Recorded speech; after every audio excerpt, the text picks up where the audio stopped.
चलिए, आज भगवती आराधना ग्रंथराज से पहले गुरुदेव से प्रश्न किया जा रहा है। कुसुम मेरी मुंबई बोलिए, अनम्यूट किया आपको।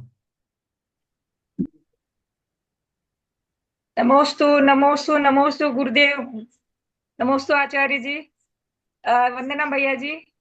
महाराष्ट्री, अभी ये जो दो घटना हुई है आज, क्रैश हो गया प्लेन में और ये सब घटना हुई, उसको देख के ये मन में आ रहा है कि हमारा अ, मरण तकलीफ। आचार्य भगवान कुछ कहे इससे पहले, वो तो उत्तर देंगे देंगे। आज ये सुखदा कोठारी दीदी जो गुलबर्गा से जुड़ती है, उन्होंने भी इसमें डाल दिया था चार्ट में। आज उनके निमित्त से आज मेरी अनित्य भावना का, अनित्य भावना अशरण भावना जो है, इसका मेरा हम्म। स्वाध्याय अपने आप उसको सुनते सुनते हो रहा है। तो अगर इस प्रकार से अगर हम लोग अपनी दृष्टि रखें, आचार्य भगवान इसके ऊपर और ज्यादा खुलासा करेंगे। क्या होता है, कोई भी घटना होती है, पहले भी अहमदाबाद में प्लेन क्रैश हुआ था, अभी भी हुआ है। और सामूहिक रूप से जो भी जीवन और मरण होता है, उसमें उन लोगों का भी सामूहिक रूप से पुण्य और पाप कर्म का उदय होता है। क्या होता है? जैसे एक अपने यहाँ उदाहरण आता है कि पूरे गांव ने मुनिराज का संग समेत शिखर जी जा रहा था, और पूरे गांव वालों ने निंदा की, और एक कुम्हार ने उनको रोका कि बोले ये साधु संत हैं, इनकी निंदा करने से अपने को पाप बंद होगा। पूरे गांव में आग लगी, और किसी कारण से वो कुम्हार ही योग संयोग से बाहर गया हुआ था, वो अकेला कुम्हार बचा और बाकी सब जल के उसमें मर गए। तो ये इस प्रकार से जो संसार की व्यवस्था है, ये घटनाएं अपने सामने कुछ चीजें आती हैं, लेकिन बहुत वो भी बहुत कम चीजें हमारे देखने में और जानने में आती हैं। और अगर इसी चीज को हम, ये तो आप प्लेन क्रैश हुआ और उसमें 5-6 जीव मर गए, आप अगर कल्पना करोगे कि हमारे देश में कितने स्लाटर हाउस हैं, पूरे वर्ल्ड में कितने स्लाटर हाउस हैं, और पहले तो सिर्फ गाय भैंस या 2-4 तरह के जानवरों को मारते थे। अब ऐसी स्थिति है कि छोटे से लेके बड़े तक के हर जीव का उपयोग ये लोग कर रहे हैं।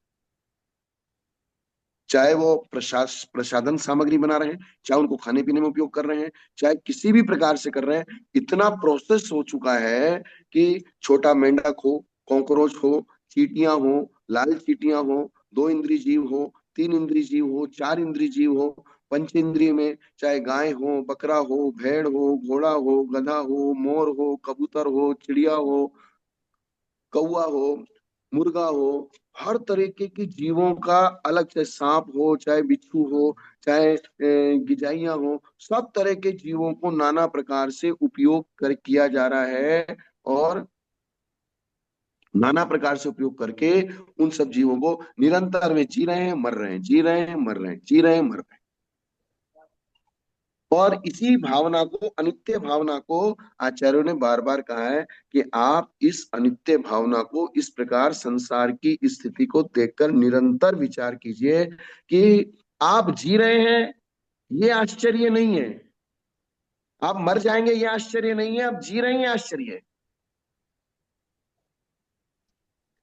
जैसे चौथी मंजिल पे रखा हुआ दीपक तेज हवा में जल रहा है, ये आश्चर्य है। बुझ जाएगा, इसका क्या आश्चर्य है?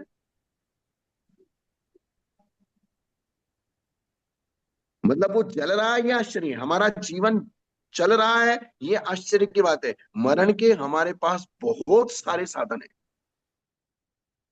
हर सेकंड साधन है। आप बाजार में निकले, गांव कहीं भी निकले, मोटरसाइकिल वाला आपको धक्का आगे धक्का मार गया, कमर तोड़ गया, जिंदगी भर के लिए खाट पे पड़ गए, अब कुछ भी नहीं कर सकते।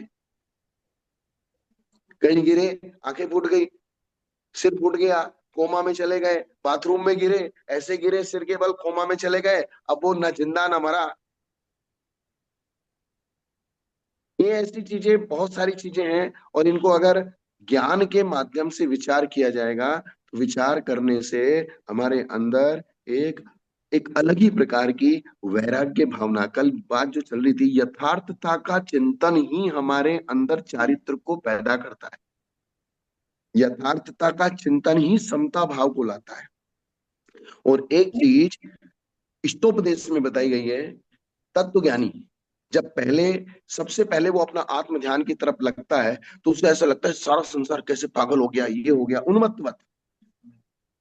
समाधि तंत्र में आती है गाथा कि पहले उसको लगता है सारा संसार, जब वो अपना आत्म आत्म कल्याण की तरफ चलता है, अपनी आत्मा की तरफ जाता है, तो उसको लगता है सारा संसार पागल है, कहाँ दौड़ रहा है, ये कर रहा है, वो कर रहा है। धीरे धीरे जब उसको तत्व ज्ञान हो जाता है, वो अपने आप में स्थिर हो जाता है, फिर वो बाहर की चर्चा ही छोड़ देता है। ये चीज है पंकज जी।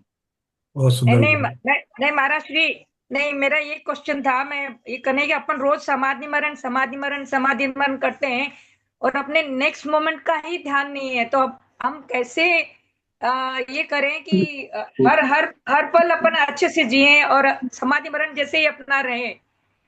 हर पल हमको, हर समय, हर क्षण तैयार रहना चाहिए कि हाँ मरण वही कब वही।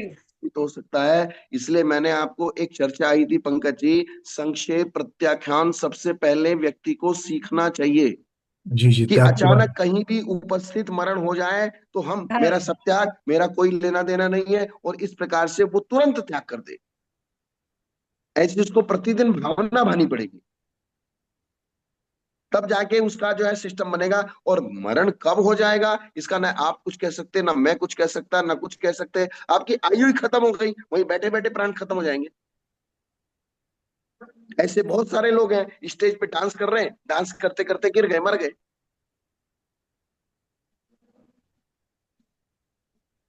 आपको समाधि की तैयारी करनी है, तो समाधि की तैयारी के लिए तो आपको 24 घंटे, आपकी उम्र कितनी है, मुझे ऐसा हाँ लगता है 65 60 से ऊपर होगी। है 65। कितनी है? 68 है।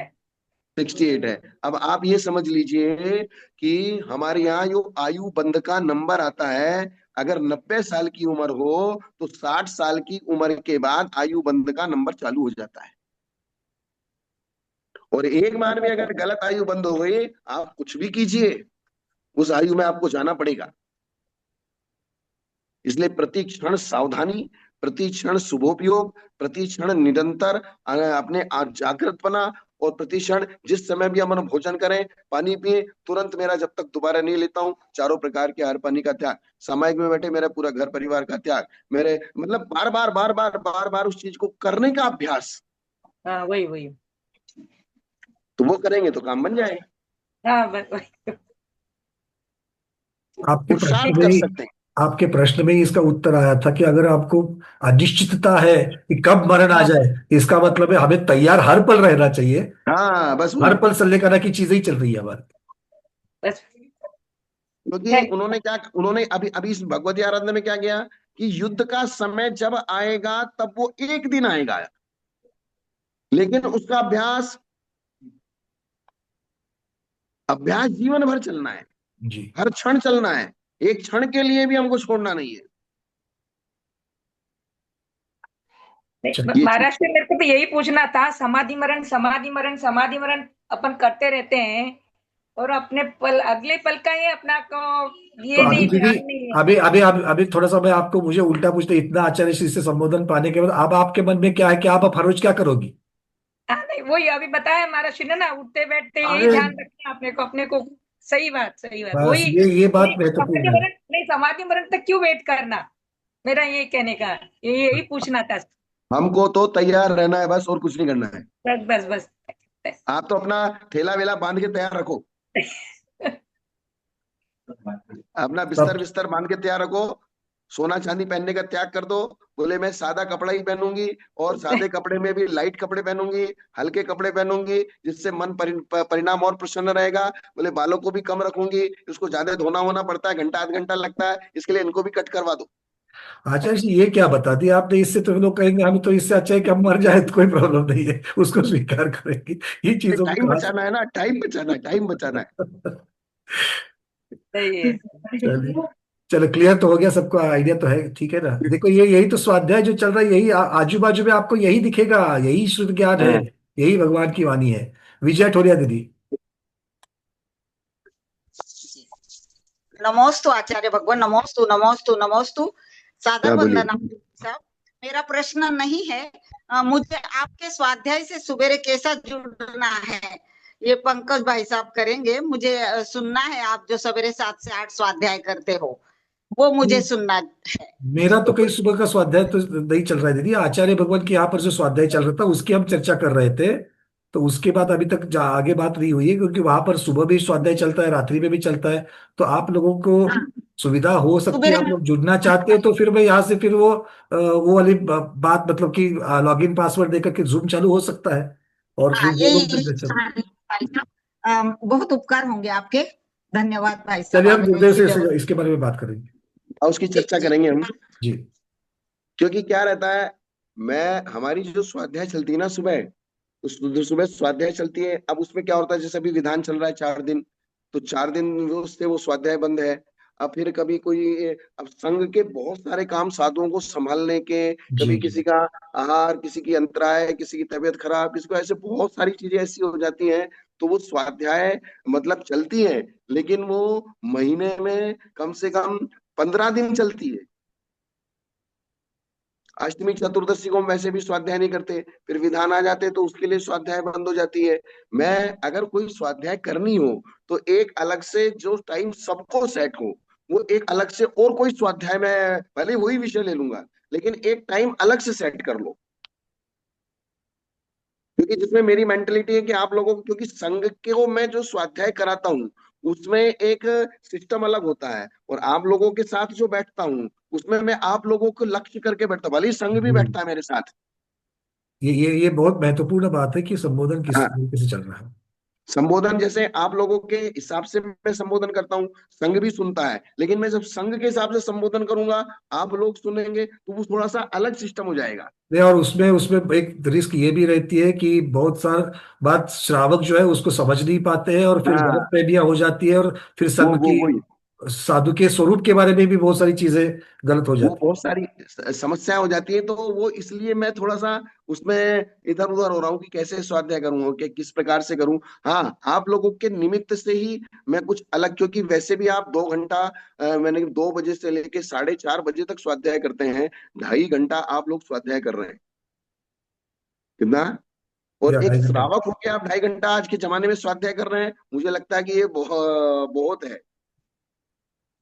और अच्छी तरीके से ये सही चल रहा है, किंतु अगर फिर भी प्रयास करेंगे कि अगर और कोई विषय, अगर आचार्य भगवान हम लोगों के लिए कोई ग्रंथ की शुरुआत या ऐसा कोई एक अलग समय के लिए एक आधा पौन घंटा भी अगर हो सकता है तो हाँ, चर्चा वो मैं करके कर हम लूंगा, वो मैं कर सुविधा की लूंगा। अपेक्षा से कर लेंगे। फिर वो बड़े उसमें कोई व्यवधान आए, कुछ रुकना पड़े, कुछ नहीं, उसकी तैयारी के साथ में हम लोग एक पूरी व्यवस्था बना करके चलेंगे, हाँ, किंतु आप उसकी आपका। तैयारी रख लो और हाँ। मुझे एक सब्जेक्ट दे दीजिए कि हमने कोई ये सब्जेक्ट पढ़ना है, तो उस हम्म। सब्जेक्ट को मैं उसी उसी तैयारी के हिसाब से पढ़ा दूंगा। जी जी जी जी। हाँ। रेखा दीदी अगला प्रश्न। नमस्तु गुरुदेव, नमस्तु नमस्तु वंदना भैया। कल गुरुदेव आपने जो ध्यान के बारे में बताया कि यथार्थ ज्ञान भी चाहिए, तभी उसमें समता भाव आएगा, तो वही वही ध्यान भी अच्छी तरह से हो जाएगा। तो और ज्ञान भी यथार्थ ज्ञान चाहिए। तो हम तो छद्मस्त है, सैरागी है, तो हमारे अ, हमारे में कैसा हम घटित करेंगे उसे, वो कैसा ध्यान में करें। यथार्थ ज्ञान के लिए आपको निरंतर पुरुषार्थ करते रहना है। निरंतर ऐसे लोगों की संगति में रहना है जो आपको यथार्थता की तरफ ले जाएं।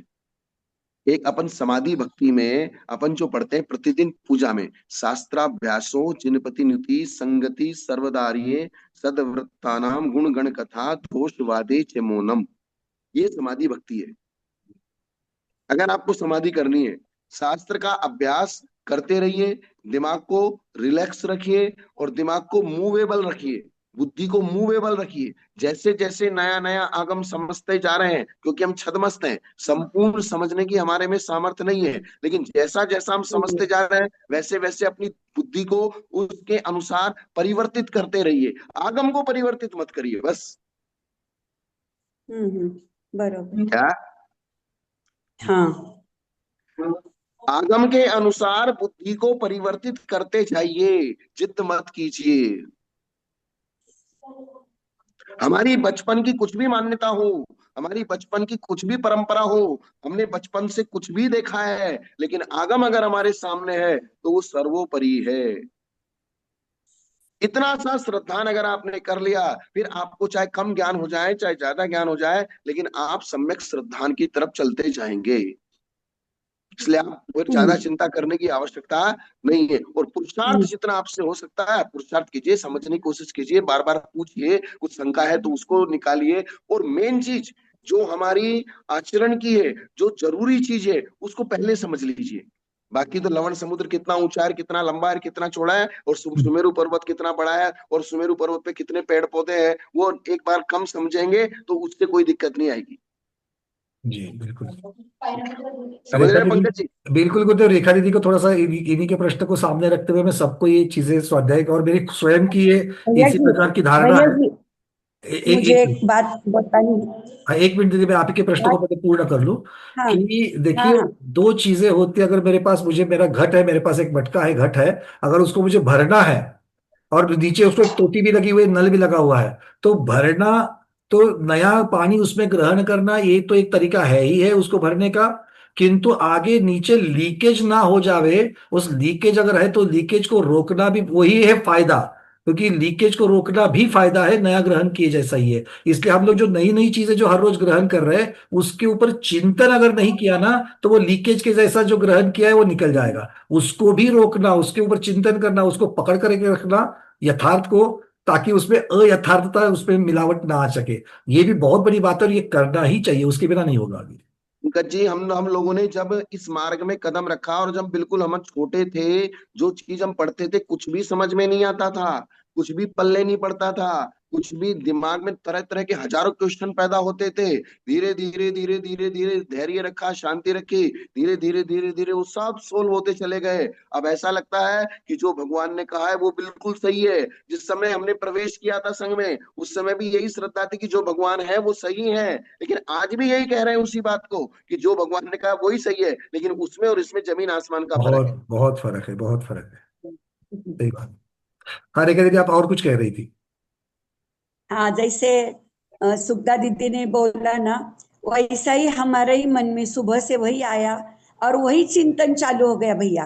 और आज थोड़ी तबीयत मेरी भी ठीक नहीं थी, तो मैं सुबह से ऐसा सोच रही थी कि आज नहीं, बैठ के नहीं करूंगी, मैं सोते हुए ही स्वाध्याय करूंगी। लेकिन फिर अभी ये सब घटना घटने के बाद ऐसा मन में आया कि नहीं, हमें तो पुरुषार्थ करना ही चाहिए, हाँ, क्या सो के क्या करेंगे। तो पुरुषार्थ, ऐसा मन में बदल हो गया, बहुत बदल पुरुषार्थ हो गया करना भाई। ही पड़ेगा। और पुरुषार्थ ये समझ के करो कि अगर हम नरक में पड़े होते, अगर हम त्रियंश पर्याय में होते, और हमको 4 दिन खाना नहीं मिलता, कसाई हमको डंडा मारता, फिर हमारे को धीरे धीरे चाकू चलाता, फिर हम क्या करते, चारों तरफ से रस्सी से बांध देता। लेकिन यहाँ कम से कम ऐसा तो नहीं है। अगर शरीर में थोड़ी सी कोई बात नहीं, थोड़ा सा कभी लेट गए कभी बैठ गए, लेकिन चिंतन मनन निरंतर चालू रखना है, उसको छोड़ना नहीं है। अपने सामने हम्म, जो पीड़ित प्राणी हैं उनको रखो सामने, जो सुखी हैं उनको मत रखो। हम्म, चलिए पवन जी, अगला बरोबर। प्रश्न, उसके बाद सोल दीदी।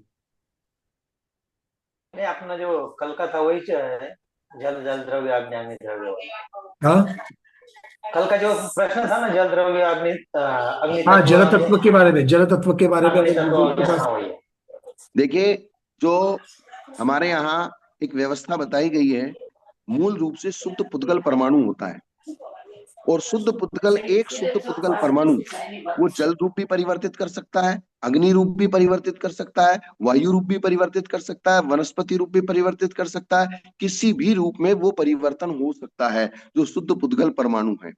और परमाणु जब दूसरे परमाणु से मिलता है तो स्कंद बनता है। इसलिए हमारे यहाँ पुद्गल के दो भेद बताए, एक अणु और एक स्कंद। तो जितने भी, चाहे आप उसको व्यवहार में जल तत्व कहो, अग्नि तत्व कहो, वायु तत्व कहो, लेकिन ये सब पुद्गल की पर्याय हैं। ये सब क्या है? पुद्गल की ही पर्याय है, और ये बदलती हुई पर्याय हैं। जल भी जब जला देते हैं तो उसकी भाप बन जाती है, वापस वो प्रकृति में विलीन हो जाता है, जल रूप नहीं रहता, उसके परमाणु बिखर के दूसरे रूप हो जाते हैं। अलग अलग प्रकार से। जैसे चंद्रकांत मणि होती है, चंद्रकांत मणि पृथ्वी का एक होती है, लेकिन जब चंद्रमा की किरणें उस पे लगती है तो उसमें से जल निकलने लगता है, जल निकल के सूख जाता है या अग्नि से जल जाता है, वापस भाप बन जाती है। तो ये पूर्ण गलन व्यवस्था निरंतर चालू रहती है। इसलिए इसको सिर्फ आप एक ही दिमाग में रखो, ये पुद्गल तत्व है, ये जल तत्व नहीं। ये कौन सा तत्व है? मुख्यता से पुद्गल है। मुख्यता से पुद्गल है। पुद्गल की नाना प्रकार की पर्याय हैं, जी। और इसके अलावा कुछ भी नहीं है। गुरुदेव, यहाँ पर त्व लगाने से स्वभाव क्या उस पर अलग कर सकते कि जल तो पुद्गल की अपेक्षा से उसका स्वरूप हो गया, और जल तत्व अर्थात जल का जो स्वभाव है उसकी तरफ हमें इशारा करके उसके बारे में हाँ, चिंतन कोई इस बात नहीं। प्रकार से। प्रत्येक प्रत्येक पदार्थ वो द्रव्य और भाव दोनों रूप होता है। मतलब जल के अंदर जो जल तत्व है अर्थात जल का जो स्वभाव है उस स्वभाव जल की के वजह से जल शीतलता के है। जल के अंदर जलपना। हाँ, जल के अंदर का जो जलपना है वो जल तत्व हाँ, कह सकते हैं। उसको जल तत्व। और अग्नि के अंदर अग्निपना, वायु के अंदर वायुपना। जब तक वो वायु है तो वायु के अंदर वायुपना रहेगा, अग्नि के अंदर अग्निपना रहेगा, जल के अंदर जलपना रहेगा, तो वही उसका जल तत्व है। पवन जी ठीक है? हाँ ठीक है ठीक। चलिए, बहुत बढ़िया। नमस्ते गुरुदेव। सोल दीदी, उसके बाद बारिक पाटिल दीदी।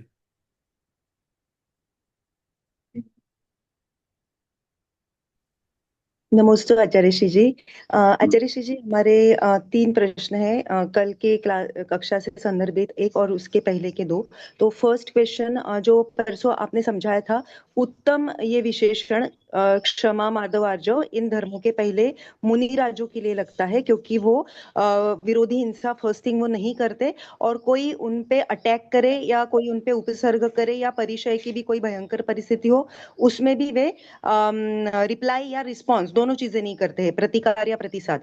इसलिए तो पर आचार्य श्री जी, फिर हमारे दिमाग में ऐसे आया, ऐसे भी तो मुनि होते हैं कि जो एक्चुअली सम्यक दृष्टि नहीं होते पर बाहर से महाव्रतों का बहुत अच्छे से पालन भी करते हैं, एंड प्लस वो ये चीजें भी बहुत शांति से सहते हैं। और मुनि राजी क्यों? For that example, if we take यीशु ख्रिस्त जो थे, उनको तो कीलों से ठोक दिया गया था, ही वॉज नेल्ड। तो उस समय भी उनके मन में कोई प्रतिकार का भाव नहीं आया था, और उन्होंने कोई प्रतिशोध नहीं किया था, एंड यस, प्रतिसाद भी नहीं दिया था, जस्ट वहां पे उन्होंने कहा था कि बस इनको क्षमा मिले। तो क्या उनकी उत्तम क्षमा हो गई थी यीशु ख्रिस्त की? और यीशु ख्रिस्त से पहले हम ये मुनि राजों के बारे में जानना चाहेंगे कि जो कि बाहर से तो सब कुछ अच्छा, द्रव्यलिंगी मुनि I think is the term, द्रव्यलिंगी जो मुनि होते, द्रव्य से ही मुनि होते, लेकिन वो सम्यक दृष्टि नहीं होते। तो क्या उनको भी अपन सिर्फ मुनि है और वो शहर है इसलिए उत्तम क्षमा धर्म है, ऐसा कह सकते हैं? इसमें इसमें एक चीज आप समझ लीजिए। हमने ये हाँ जी। कहा कि छठे गुण स्थान से उत्तम क्षमा चालू होती है। ओके ओके, छठे दैट्स हाउ। छठे गुण स्थान का मतलब सम्यक दर्शन के साथ। सम्यक दर्शन के साथ, ओके ओके। और आपने जो यीशु ईसा मसीह आदि जितने भी अन्य मती हैं, उस चीज को हम्म हम हम्म अकाम निर्जरा में लेते हैं। हाँ, वो उत्तम क्षमा में नहीं आएगा ना आचार्य श्री जी उनका? अकाम निर्जरा।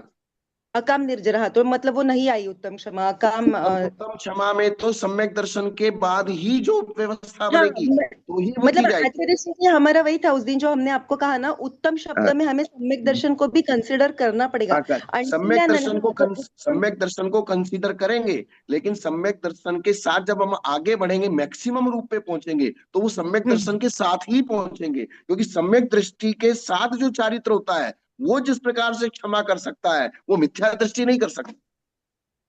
हाँ, राइट। और जैसे मुनिराज जी जो है, उनके सम्यक दर्शन के साथ उनका चारित्र भी उनके, क्योंकि 3 कषाय चौकड़ी नहीं है, सिर्फ 4th वाली बची है, तो उस हिसाब से आप उनको उत्तम दे रहे। पर फिर हमारा आया कि कोई सम्यक दृष्टि जीव है 4th गुण स्थान में, और 5 में आपने उसने जो लॉजिक दिया कि भले ही वो विरोधी हिंसा का त्यागी नहीं है, पर उनके अंदर सम्यक दर्शन है, तो आंशिक आंशिक उत्तम रूप से, कथनचित रूप से उसके भी माना जा सकता है। हाँ, वो जा कैटेगरी सकता है। लगानी पड़ेगी फिर।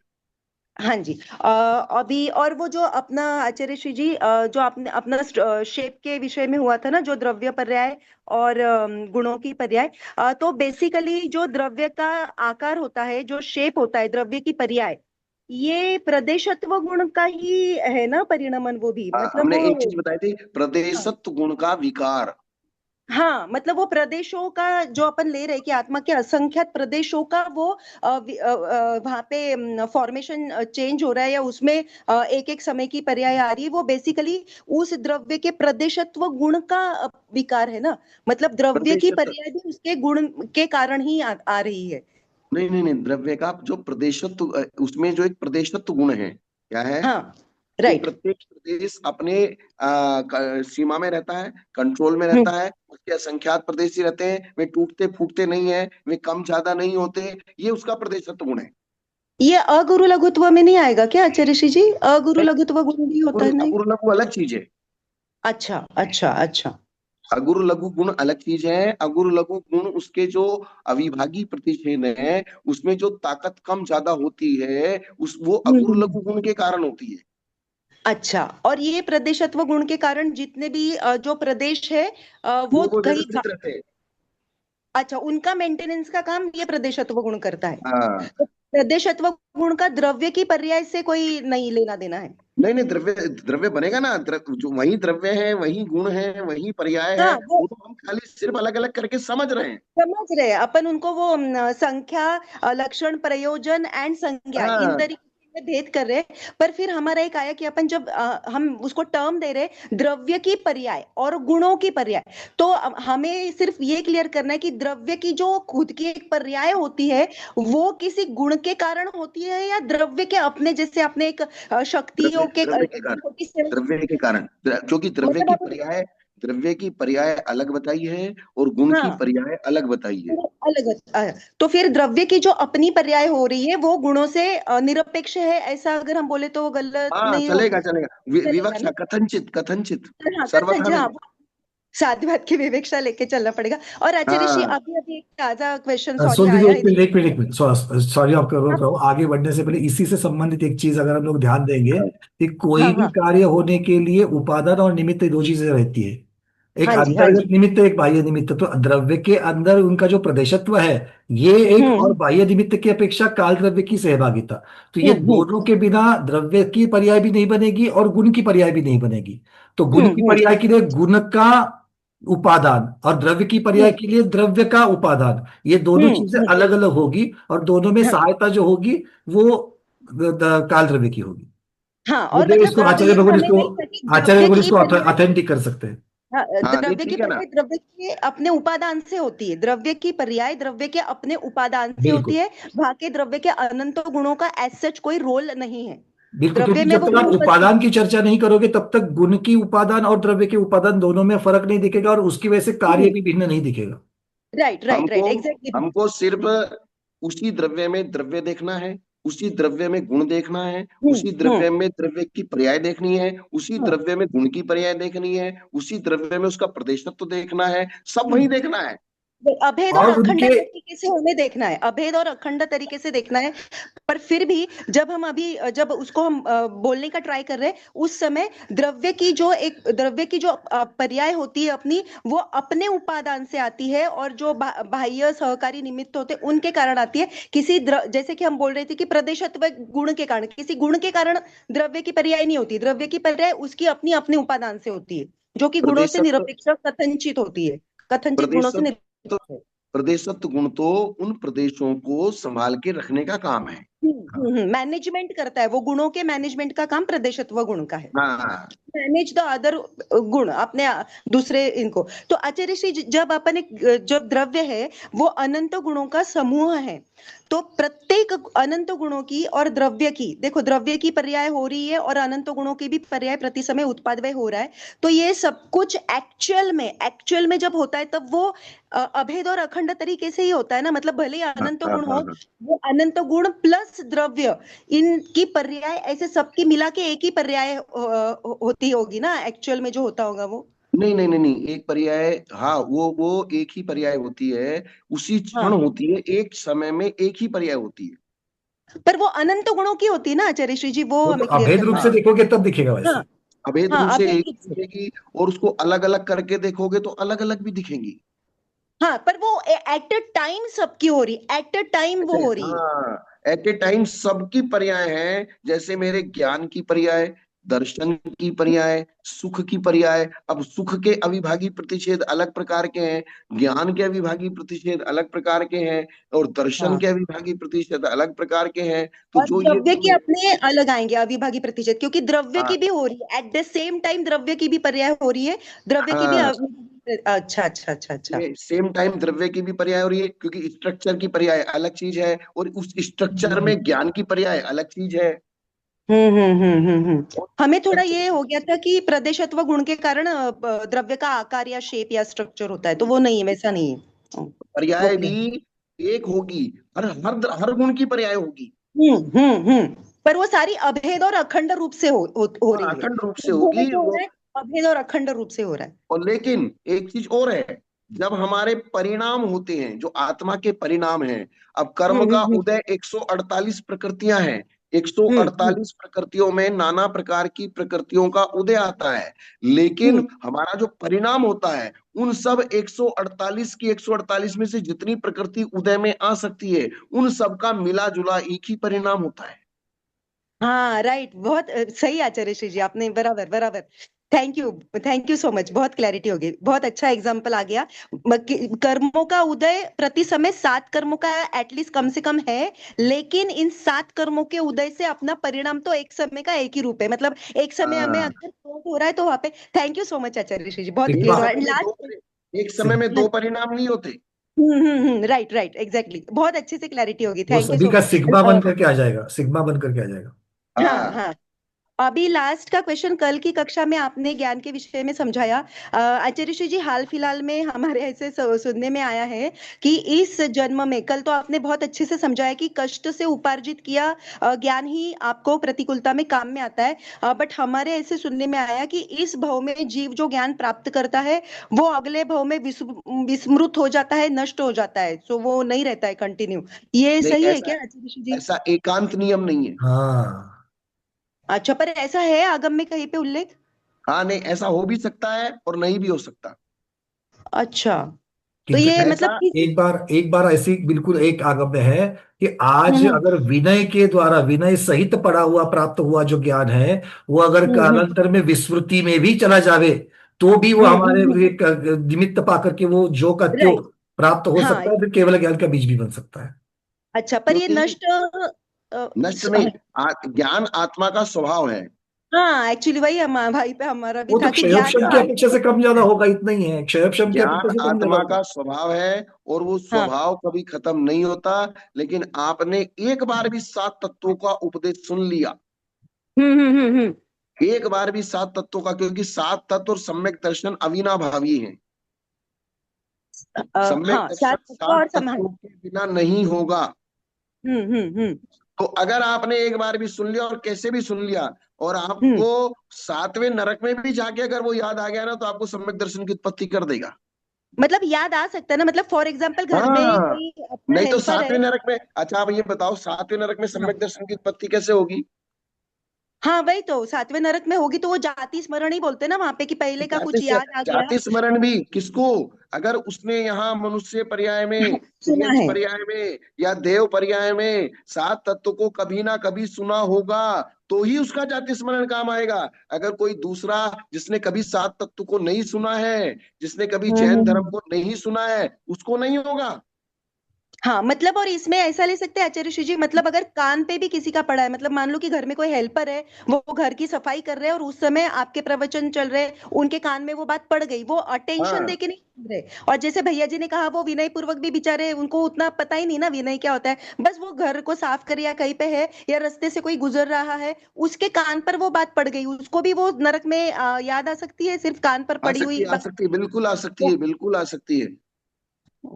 तो मतलब ये कोई घबराने की चीज नहीं, नहीं तो हमें नहीं, विकल्प हो नहीं, गया नहीं, फिर नहीं, नहीं, नहीं, सर, स्वाध्याय क्यों होता क्या करे, यही क्वेश्चन हो जाता है ना फिर नहीं, नहीं, आचार्य नहीं, श्री जी। होता होता क्या है, जिस समय मरण समय नजदीक आता है, उस समय हम्म। बहुत ज्यादा असाता वेदना की उदीरना होती है, वेदना होती हम्म। है, और वेदना के कारण से संक्लेश होता है, और संक्लेश हमारे ज्ञानावरणी कर्म के क्षोभ को बहुत डाउन कर देता है। हम्म। तो इसलिए बराबर। अंतिम समय तक जो हमने जिंदगी भर उपार्जन किया है, वो बिल्कुल हम भूल जाते हैं, विस्मृत हो जाते हैं। हम्म। लेकिन अगर हमारा मरण व्यवस्थित हुआ है, अच्छे से हुआ है, हमने ज्ञान के संस्कार अच्छे से अपने आत्मा में जमाए हैं, आप अपने आत्मा को निर्देशित कीजिए। हमेशा एक काम कीजिए। हम्म। क्या कीजिए? निर्देशित करते रहिए आत्मा को। निर्देशित। निर्देशित का मतलब क्या होता है? आप शाम को सोते हैं, मुझे सुबह 3 बजे ट्रेन पकड़नी है, तो 2 बजे उठना जरूरी है। आप दिमाग को आदेश दीजिए और आप सो जाइए राइट। आराम से। 2 बजे आपको दिमाग उठा देगा। बराबर बराबर, एक जैसा ही बात है आचार्य श्री जी। ये बराबर। प्रैक्टिकल में हमने खूब देखा है। हाँ, वर्क करता है ये। तो ये वर्क करता है। तो आप अपने दिमाग को आदेश दे दीजिए, मेरी आत्मा पे ये संस्कार होना चाहिए। मैं अगर कहीं भूल भी जाऊं, मैं कभी अगर भटक भी जाऊं, तो ये बात मेरे को उस समय याद आना चाहिए, और आपको याद आ जाएगी। हाँ। Right, thank you so much Acharya ji. मतलब हमने स्वाध्याय करना, क्योंकि वो सुन के हमें ऐसा हो गया भाई अभी हम क्यों फिर स्वाध्याय कर रहे हैं और क्यों इतना नहीं नहीं हम नहीं नहीं नहीं नहीं, लगा रहे ऐसा टाइम। थोड़ी है। जैसे अभी ज्ञानमती माता जी का उदाहरण है, 2 महीने में उन्होंने पूरा व्याकरण पढ़ लिया। उनको ऐसा लगता था जैसे मैंने पूर्व जन्म में पढ़ा हुआ है। हाँ देखो, मतलब ये साक्षात उदाहरण है अभी अपने सामने कि उनको वो हाँ, फील होता था वहां पे। उनको वो फीलिंग हम्म। आता था कि मैंने ये सब चीजें जानी हुई है, देखी हुई हैं। और आज भी आप देख लीजिए, कुछ 2-2 साल के बच्चे, 3-3 साल के बच्चे, इतने दिमाग से तेज है, उनको कुछ भी पूछो सब बताते हैं। जबकि मतलब ये उनको डरने कुछ की भी। कोई अपने को आवश्यकता नहीं है ना कि भाई इस बार जो स्वाध्याय करेंगे वो तो भूल ही जाने वाले हैं, तो फिर नहीं क्यों नहीं नहीं स्वाध्याय। नहीं नहीं नहीं नहीं, ये सर्वथा इसीलिए थोड़ी ये डर। भूल जाएंगे। सही बात, सही और बात, जो थैंक यू। पंडित जी ने, पंकज जी ने जो बताया कि हम हम्म लोग जिस आगम को, जिस सूत्र को, जैसे कहा है ना, सुई अगर धागे से सहित है, गु भी वो। जाएगी तो मिल जाएगी। Right right. धागे इसी के साथ प्रकार से रंगे। हमारी आत्मा अगर धागे से यानी कि सूत्र से सहित है, तो हम अगर हम्म। 84 लाख योनि में कहीं भटक भी जाएंगे ना, फिर भी उठ के आ जाएंगे। सही बात, सही, बहुत अच्छा जी Acharya Shri, thank you so much Acharya Shri ji, बहुत अच्छे से समझा। हम्म। Thank you. गुरुदेव शायद आपका वीडियो ऑफ हो चुका है, वीडियो खोलना अच्छा, पड़ेगा। मेरा वीडियो ऑफ हो गया है क्या? हाँ जी, हाँ जी। ठीक है, मैं चालू करता हूँ। एक अंतिम प्रश्न, फिर क्लास की तरफ बढ़ेंगे। मानिक दीदी, आप हैंड रेस किया है, बोलिए। मानिक पाटिल दीदी। नमस्ते आचार्य श्री। हाँ, बोलिए। अंतिम समय समाधि के टाइम अपने भाव कैसे संभालने का है? जब ये संश्लेष परिणाम उस वक्त होते हैं, या दूसरे को कैसा बोध करना है? इसीलिए हमारे यहाँ बताया गया है कि आप कष्ट में थोड़ा सा शरीर को काय क्लेश दे के फिर आराधना करो, फिर साधना करो। सुखिया पने की साधना मत करो। सुखिया पने से साधना नहीं होती है। इसलिए 6 बाह्य तप बताए हमारे यहाँ: अनशन, अमोदर्य, कायक्लेश, वृत्ति परिसंख्यान, विविक्त शय्यासन। एकांत में रहने का अभ्यास करो, अपने खुद से चिंतन करने का अभ्यास करो, बिना किताब के अभ्यास करो, बिना किसी माध्यम के अभ्यास करो, थोड़ा सा कष्ट सहन करते हुए अभ्यास करो, शरीर में दर्द हो रहा है फिर भी अभ्यास करो। क्योंकि अंतिम समय, इसलिए समाधि दुर्लभ है। दुर्लभ क्यों है? इसी कारण से है कि हम जितनी भी बातें कर रहे हैं, ये सब हाँ, बातें सुखी अवस्था की है। सही बात। जब हमारे ऊपर आफत आएगी, आपत्ति आएगी, जब हमारा शरीर बीमार हो जाएगा, कैंसर हो जाएगा, किडनी खराब हो जाएगी, जब शरीर में रोग हो जाएगा, वेदना हो जाएगी, तड़फड़ाहट होगी, फिर अंदर से आग लगेगी, भूख प्यास की वेदना सताएगी, उस समय हमको ये सब चीज याद आनी चाहिए। उस समय काम की है ये। ठीक है। ठीक है, चलिए। आचार्य भगवान, आपसे मेरी एक विनती है कि बहुत बार क्या हो रहा है ना कि वही वही प्रश्न रिपीट होते हैं, और जो दिमाग में बैठा हुआ है वही वही चीजें आती है, और समय बारह चला जाता है। तो जो हमने पहले व्यवस्था बनाई थी कि सारे प्रश्न जो आपको पूछने हैं ना, फिर से वही चीज हो रही कि शुरुआत का आधा घंटा इसी चीज में चला जाता है। हमें मिलते हैं आचार्य भगवान इतने कम समय के लिए। तो आप लोग पहले व्हाट्सएप पर भेज दीजिए, यहाँ पर मेरे पास प्रश्न, आपके सब प्रश्नों के उत्तर भले रिपीट होंगे तो भी आपको उत्तर मिल जाएंगे, बट सबका ज्यादा समय जो है वो नहीं चला जाएगा। तो कल से आपको जो भी प्रश्न पूछ रहे हैं, पहले व्हाट्सएप पर आएंगे, नए प्रश्न यहाँ पर नहीं आएंगे। जो व्हाट्सएप पर पूछे जाएंगे वही प्रश्न यहाँ पर आचार्य भगवान को पूछेंगे, और आचार्य भगवान उसका उत्तर देंगे, या फिर उसके पहले भी अगर प्राप्त होंगे तो आपको डायरेक्टली मिल जाएंगे। ठीक है, आप चलिए। ऐसा कीजिए, जो व्हाट्सएप पे आपके ऊपर प्रश्न आते हैं, वो हाँ प्रश्न मेरे पास भेज दीजिए। जी गुरुदेव। तो मैं उनको देख लूंगा, और मैं अपने हिसाब से, टाइम भी आपका ज्यादा नहीं लगेगा, फटाफट उनका सबका एक एक प्रश्न का उत्तर देता जाऊंगा।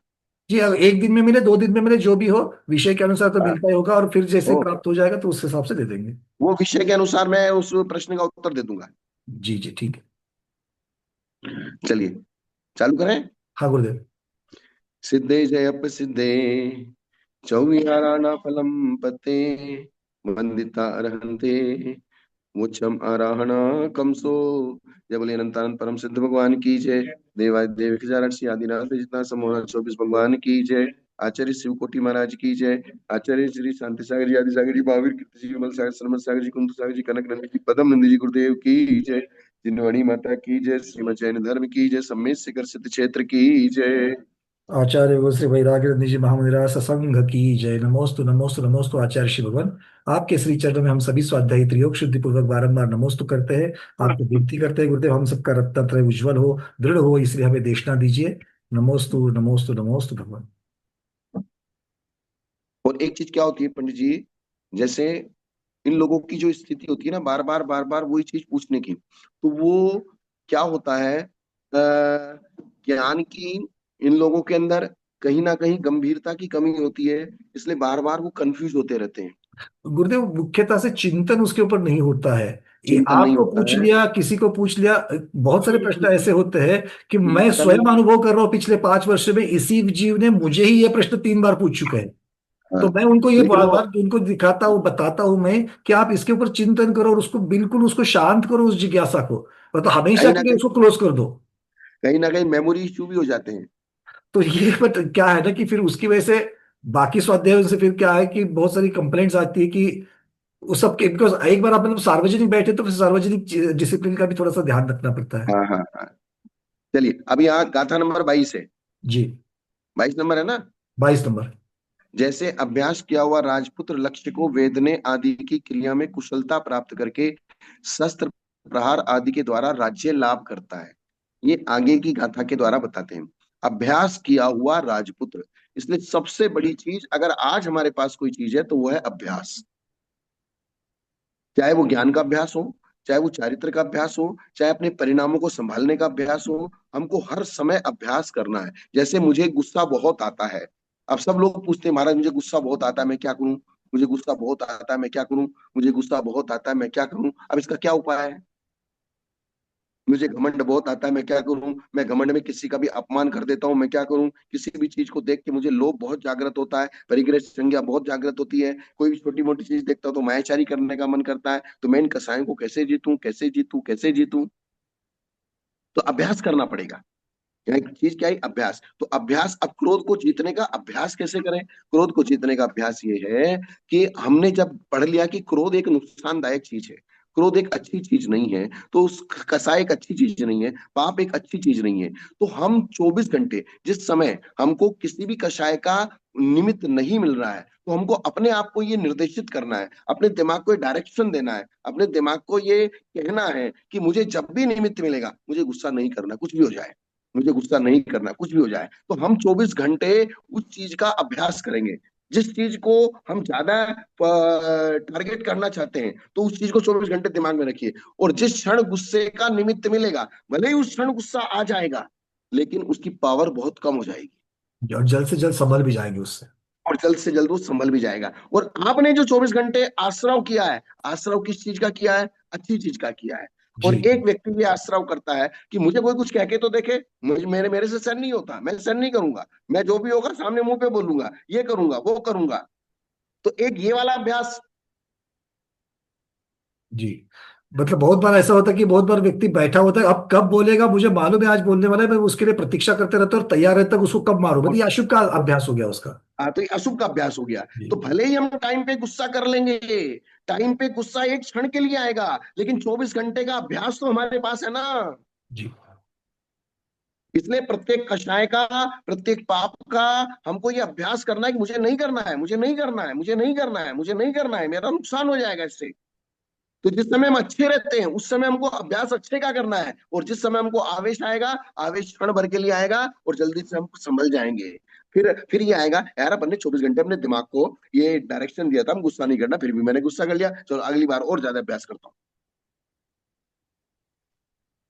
जी। इसलिए जितने भी यहाँ भी प्रश्न हुए हैं, उन प्रश्नों का मूल समाधान ये है, अभी जितने भी प्रश्न हुए हैं तत्काल में, सबका मूल समाधान है कि अभ्यास।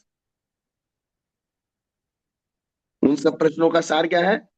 इनका अभ्यास करना है, चिंतन करके इसके ऊपर बिल्कुल अच्छी तरीके से इस जिज्ञासाओं को शांत करना है। बस अभ्यास करो आप, अभ्यास करते जाओ। जैसे इन्होंने क्या कहा, जैसे अभ्यास किया हुआ राजपुत्र, अभ्यास किया हुआ साधु, अभ्यास किया हुआ श्रावक, ये कहीं धोखा नहीं खाते।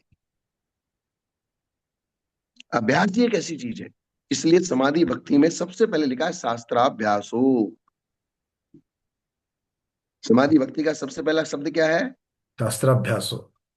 दूसरा शब्द जिनपति मिति। जिनपति मति। जिनपति मति। तीसरा शब्द संगति शास्त्राभ्यास हो। सर्वधारी। चौथा शब्द सद्वृत्तानाम गुणगण कथा। पांचवा शब्द दोषवादेच मौनम। मौनम। दोषवादेश मौनम, ये भी बहुत महत्वपूर्ण है। ये पांच चीजें। सर्वस्यापि प्रिय हित वचो, ये छठा छठा पॉइंट है। सबसे प्रिय बोलना, हित बोलना, कठोर बोलना ही नहीं। और सातवां भावना च आत्म तत्वे, और आत्म तत्व की भावना, ये ही समाधि भक्ति है। और जो आप रोज पढ़ते हो, शास्त्रों का हो पठन सुगदा, लाभ सत्संगति का, सद्व्रतों का, सुजस के दोस्त ठाकुर सभी का, बोलू प्यारे वचनित के आपका रूप ध्याऊं। और वो पढ़ते पढ़ते इतना अभ्यास हो गया, इतना अभ्यास हो गया उसका, कि अब शब्द आते हैं लेकिन अर्थ नहीं आता। बिल्कुल, क्योंकि उस समय पे तो हम सब समेटने में लगे रहते हैं, ये उठा रहा है वो उठा रहा है, पूजा तो हो गई सब। तो वहां सामान समेटते हैं हम। वहां क्या करते हैं? सामान समेटते हैं, बिल्कुल, ये बिल्कुल प्रैक्टिकल चीज है।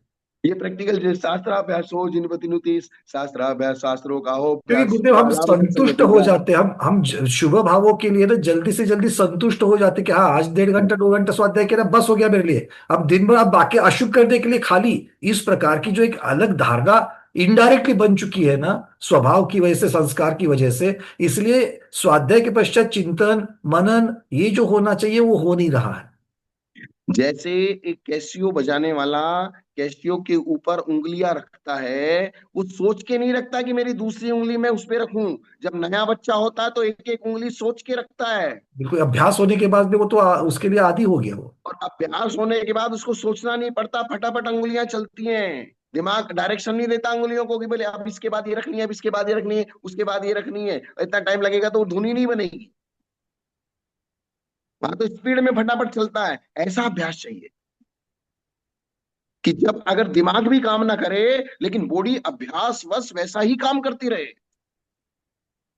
परिणाम भी काम ना करे लेकिन अभ्यास बस वो परिणाम बना रहे, इतना तीव्र अभ्यास। इसलिए तो उन्होंने कहा कि इन आराधनाओं को अपनी आत्मा में इस तरीके से मिक्स करना है कि जैसे एक में कर दिया, कृमि राग की तरह। हम्म, किसकी तरह? त्रिविराग। वो अनंतानुबंधी लोभ का जो उदाहरण दिया है। पक्का रंग वाला। हाँ, पक्का रंग वाला।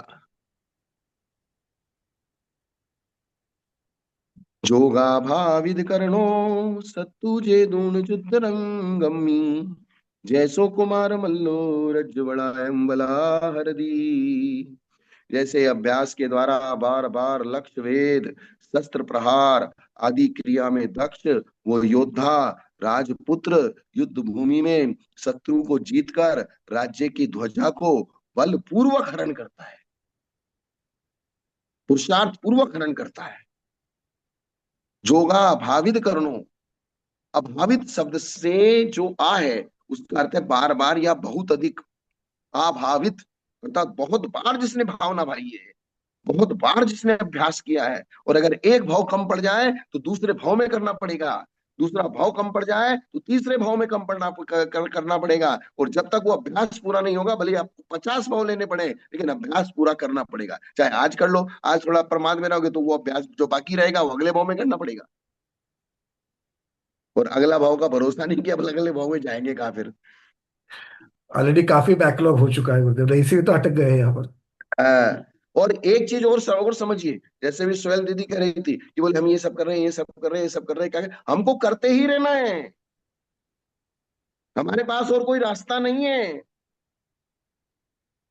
बोले भूल जाएंगे तो भूल जाएंगे, भले ही भूल जाएंगे लेकिन फिर भी पढ़ना है। समाधि बिगड़ जाएगी, बिगड़ जाने तो फिर भी समाधि का पुरुषार्थ करना है। क्योंकि हमारे हाथ में सिर्फ पुरुषार्थ है। हमारे हाथ में क्या है? पुरुषार्थ है, कर्म तो अपना काम पुरुषार्थ करते है। रहेंगे, क्योंकि हाँ भुलाना कर्म का ही काम है। ध्यानावरण कर्म जो है वो भुला देगा, बिल्कुल भुला देगा। तो हमें उसके ऊपर ही तो, उसी के अगेंस्ट पुरुषार्थ करना है। उसका क्षयक्षम करो, वो बस। भुला देगा, हम क्षयक्षम करेंगे। और कभी ना, अब देखो अनादिकाल हो गया, अनादिकाल से आज तक मोक्ष नहीं गए, इसका मतलब अनंत काल से मोक्ष नहीं गए। कोई बात नहीं, थोड़ा सा और भटक जाएंगे और कर लेंगे, लेकिन अब कम से कम हाथ में कोई रस्सी मिली है। नदी में डूबता हुआ इंसान को अगर नदी के नीचे जरा सा भी पैर का अंगूठा अगर धरती पे लग जाता ना, एकदम से उसको सांस आ जाती है, किसका मतलब मैं किनारे पे आ गया। जी जी। अगर जरा सा भी अंगूठा उसका जमीन पे टिक जाए, टच भी कर ले, तो इसलिए अभावित, बार बार बहुत अधिक, जैसे आधूमितम का अर्थ है धुएं से अच्छी तरह भरा हुआ जो स्थान युद्ध के लिए तैयार किया गया हो, उसे युद्ध रंग कहते हैं। प्राणियों की कालकृत और जो दूसरी अवस्था विशेष होती है, उसे कुमार अवस्था कहते हैं। उस अवस्था के संबंध से राजपुत्र को कुमार कहा है। अर्थात जैसे युद्ध में दक्ष राजपुत्र शत्रु को जीतकर बलपूर्वक उसकी राज्य पताका को हरण कर लेता है, वैसे ही आगे इस दृष्टांत की दृष्टांतिक में लगाने के लिए आगे की गाथा कहते हैं। ये तो दृष्टांत हुआ। अब ये दृष्टांत दिया किसके लिए गया है? दृष्टांत के लिए। जी तो दृष्टांत क्या है वो अगली गाथा में बता रहे हैं। तय भाविद सामन्नो मिच्छत्ता धीरिवु विषु धूणे आराहणा पड़ायम हरई सुसंथार रंगमी। उस राजपुत्र की ही तरह, जैसे वो राजपुत्र था वैसे यहाँ श्रमण है। जैसे वो राजपुत्र अभ्यास करता था, यहाँ श्रमण अभ्यास करता है, साधु अभ्यास करता है, सम्यक दृष्टि श्रावक अभ्यास करता है। राजपुत्र की तरह पूर्व में समान भाव का अभ्यासी। सबसे पहले आपको जो अभ्यास करना है वो समानता का अभ्यास करो। जो राग देश उत्पन्न होते हैं, और हम आपको भी अभी केवल ज्ञानी, केवल ज्ञान में और आपके ज्ञान में फर्क क्या है? क्योंकि केवल ज्ञानी जो भी कुछ देखते हैं सिर्फ देखते हैं, जानते हैं सिर्फ जानते हैं, राग द्वेष नहीं करते हैं। आप भी यही करना चालू कर दो, जो भी कुछ देखो देखो, जानो जानो, कौन मना करता है, लेकिन राग द्वेष नहीं करना। इसी का नाम शुक्ल ध्यान है। जो जान रहे उससे विचलित नहीं होना। नहीं, जानते रहो ना, जानने का इफेक्ट आपके परिणामों पे राग द्वेष रूप नहीं पड़ना चाहिए। मतलब जो विषय जान रहे हैं, जो ज्ञान प्राप्त कर रहे हैं, उससे विचलित नहीं होना चाहिए।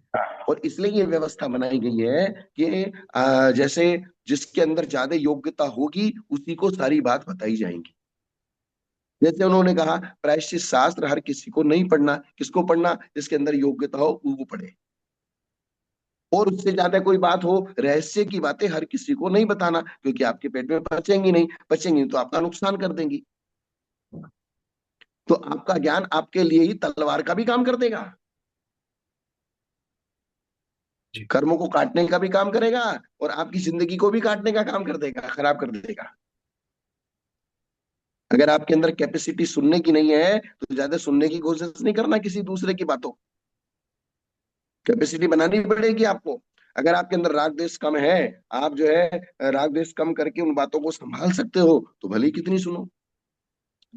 अब वो इसलिए मोहिनीय कर्म का नाश हुए बिना केवल ज्ञान की प्राप्ति कभी नहीं होती। पहले मोहिनीय कर्म का नाश होता है, बाद में केवल ज्ञान होता है। अगर कि आप कल्पना करो मोहिनीय कर्म का नाश हुए बिना केवल ज्ञान हो जाएगा तो क्या हो जाएगा? बचेगा ही, हितोपदेश से भी नहीं बचेगी, कुछ नहीं होगा, राग द्वेष के साथ बताएगी तो। क्योंकि उस केवल ज्ञानी को वे सारे अनंत काल में जिस जिसने भी जब जब जैसा जैसा उनके साथ किया वो सब साथ में आ जाए, सब केवल ज्ञान में दिख जाएंगे। अब राग देश कम नहीं हुए, मोहिनीय कर्म कम नहीं हुआ, तो कषाय जागृत अगर होने की बाकी है तो फिर तो सबसे बदला लेने चले जाएंगे। तो पावरफुल भी हो गए, अनंत दर्शन भी हो गया, अनंत ज्ञान भी हो गया, अनंत बल भी हो गया। बोले अब देखता हूँ मेरे साथ इसने ऐसा ऐसा किया था। बिल्कुल, अगर उतना उतना बल चाहिए, अनंत वाला बल चाहिए, तो पहले वीतरागता चाहिए ही चाहिए। हाँ, इसलिए सबसे बड़ी चीज है मोहिनीय कर्म।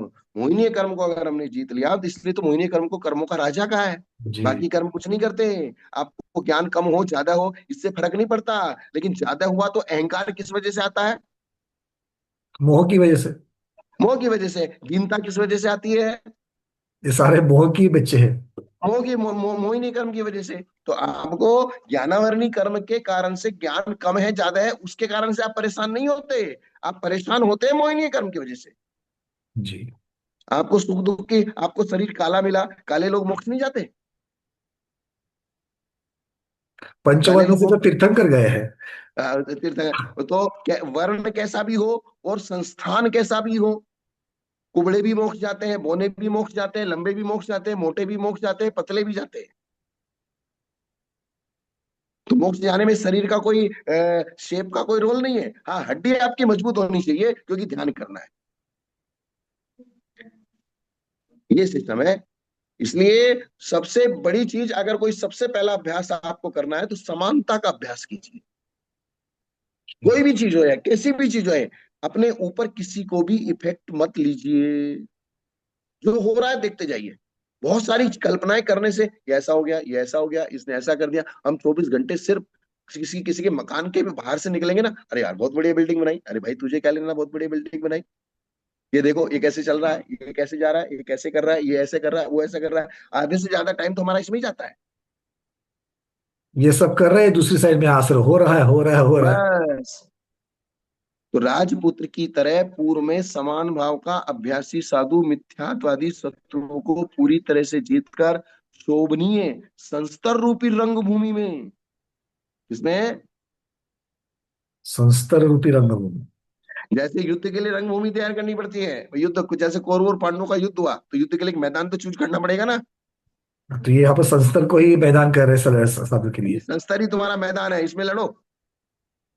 संस्तर मतलब जिसके ऊपर सलेखना के लिए अंत में उसके ऊपर आरोहण करके उससे फिर आगे कहीं नहीं जाएंगे, सब स्वाद ही याद रखना। संस्तर शब्द याद है ना, संस्तर आरोहण, बहुत बार इसकी संस्कारोहण चर्चा हो शब्द चुकी है। है। संस्कार का मतलब एक ऐसी वसति का, एक ऐसी जगह जहां बैठ, एक ऐसी अनुकूलता जहां आपको समाधि की साधना करनी है,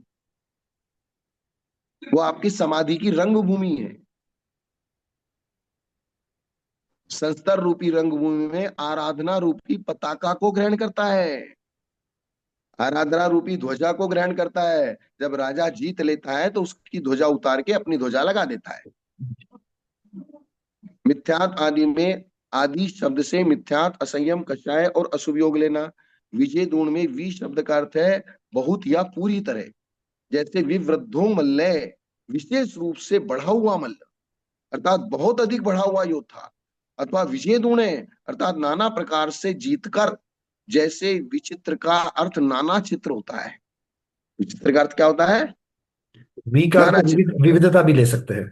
विविधता भी ले सकते हैं, विशेष रूप से बढ़ावा भी ले सकते हैं और विशेष रूप से नाना प्रकार से विविध विवेक। विचित्रता। जितनी पर दृष्टि हटाएंगे, स्वयं की तरफ दृष्टि रखेंगे, उतना ज्यादा फायदे में रहेंगे। पर दृष्टि रखने से हम ना तो पर का भला कर पा रहे हैं और ना खुद का भला कर पा रहे हैं। आप पर का भी भला तब कर पाओगे जब पर आपके अनुकूल होगा। अगर वो सिर्फ आप पर के बारे में सिर्फ सोच सोच के रह जा रहे हो तो सिर्फ अपना टाइम खराब कर रहे हो। पर के बारे में अगर आपको सोचना है तो भावनात्मक 12 भावना रूप सोचे। पर के बारे में अगर आपको सोचना है, पर दृष्टि अगर रखना है, सर्वथा पर दृष्टि के लिए निषेध नहीं है, वही यथार्थ सोचना हो जाएगा। बस आप सोचिए, दूसरे को सोचिए। हमें प्लेन क्रैश हो गया, क्रैश हो गया, कोई बात नहीं, हमारी भी कभी भी दशा हो जाएगी। जैसे इष्टोपदेश में कहा है, एक आदमी पेड़ पे जंगल में बीचों बीच खड़ा है और चारों तरफ आग लगी है, बोले देखो अब ये मरा, अब ये मरा, अब ये मरा, अब ये मरा। उसको बेवकूफ को ये मालूम नहीं कि मेरा पेड़ सबसे बीचों बीच है, ये आग बढ़ती बढ़ती मेरे पेड़ की तरफ ही आने वाली है। उसको ये लग रहा है कि अब ये शेर मर गया, ये हाथी मर गया, ये जानवर मर गया, ये ऐसा हो गया, ये ऐसा हो गया, और खुद पेड़ पे बैठा है आराम से। सबकी शमशान यात्रा अपन करते हैं तो अपनी भी तो कोई करेगा। ये होना ही है, होना ही है। बस सबको कंधों पे लेके रख के आया है तो अपने को भी कंधा मिलेगा। एकांत मिथ्यात, संशय मिथ्यात, विपर्य मिथ्यात इत्यादि मिथ्यात परिणाम अनेक प्रकार के हैं। जीवादि वस्तु का स्वभाव नित्यता ही है, अनित्यता ही है, इसे एकांत मिथ्यात्व कहते हैं। सर्वथा नित्य मानना या सर्वथा अनित्य अनित्य मानना, मानना। क्योंकि वस्तु न तो सर्वथा नित्य है और न सर्वथा अनित्य अनित्य है। है। उत्पाद व्यय की अपेक्षा अनित्य है और ध्रुव्य की अपेक्षा वस्तु नित्य है। असत की उत्पत्ति नहीं होती। यदि होती है तो आकाश का फूल क्यों नहीं उत्पन्न होता? जब आकाश का फूल और घट दोनों ही असत है तो घटादि तो पैदा होते हैं, तब आकाश का फूल पैदा नहीं होता। इसमें कोई नियामक हेतु हम नहीं देखते हैं। तथा सत का विनाश नहीं होता। विनाश कहते हैं असत्य को। तो सर्वथा असत की उत्पत्ति नहीं होती, सर्वथा सत का विनाश नहीं नहीं होता। होती। उत्पाद व्यय की अपेक्षा उत्पत्ति होती है और ध्रुव्य की अपेक्षा उसका विनाश नहीं होता। ये कथनचित इतना सा सूत्र लगाना है।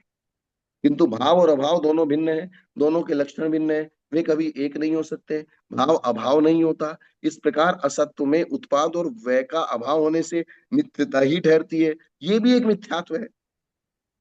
मतलब आचार्यों ने बैलेंस बना के जिस तरीके से जितनी विवक्षाओं से तत्व को कहा है उसको उतनी ही विवक्षाओं से समझना। अगर एक भी विवक्षा हमारी कम पड़ गई, वही हमारे अंदर मिथ्यात्व को पैदा कर देगी। क्या कर देगी? बिल्कुल, क्योंकि विपरीतता आ गई कि मिथ्यात्व आ ही गया। नहीं, किसी भी चीज को समझने में हमने कम कर दी, कमतरता कर दी या ज्ञान की कमी कर दी, और वैसा ही हमने श्रद्धान कर लिया तो बस बात खत्म हो जाएगी। अधूरापन हो, विपरीतता हो, इसी प्रकार से मिथ्यात्व आ जाएगा।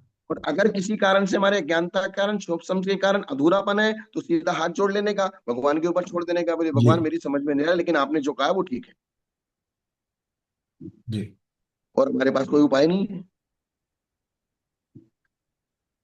इसी को जीतने का कथन करते हैं। इसी अब इसको जीतने का कथन करते हैं। ये क्या, ये पैराग्राफ लंबा हो जाएगा मेरे ख्याल से, बहुत बड़ा है ये। हाँ, तो कल रखेंगे इसको। कल ले लेंगे। और ये गाथा का टीकार्थ काफी बड़ा है, हाँ 2 पेज है, और ठीक करिए रखते हैं उसको। ठीक है ना पंडित जी? हाँ, बेसिकली उसमें जो मिथ्यात्व आदि की जो असंयम कषाय सबकी चर्चा करेंगे। हाँ, तो अभी मिथ्यात्व की चर्चा की है, तो अभी ये सबकी होगी। तो अब ये कहेंगे कि इसको जीतने का उपाय क्या है। जैसे बहुत पहले बढ़िया। बताया था ना कि समता भाव का उपाय क्या है, समता भाव को कैसे सोचे, तो एक पैराग्राफ आया था ना पीछे जी जी जी। कि समता भाव कैसे सोचना, अब मिथ्यात्व को कैसे जीतना, ये सब चीजें हैं। ये सब ज्ञान तो है, किंतु ये इतना जबरदस्त संबोधन है कि ये प्रैक्टिकल विधि बता रहा है सब, कि कैसे इसको ऊपर हाँ, चलना है। मोक्ष मार्ग क्या है, उसका स्वरूप तो समझ में आ गया, किंतु उस पर हम आचरण कैसे करके और कैसे आगे बढ़े, उसको साक्षात कैसे पाए, ये पूरी की पूरी प्रैक्टिकल चल रही है यहाँ पर। भगवती आराधना इसीलिए ये सबसे महत्वपूर्ण ग्रंथ है, उसमें सारी प्रैक्टिकल चीजें बताई गई है। बहुत सुंदर है ये। ठीक है पंडित जी? ठीक है, आज इतना ही रखते हैं। आज के स्वाध्याय को गुरुओं के श्री चरणों में बारंबार नमोस्तु वंदना इच्छा का करते हुए यही पर समापन करते हैं। जैनम जयतु शासनम, जैनम जयतु शासनम, जैनम जयतु शासनम।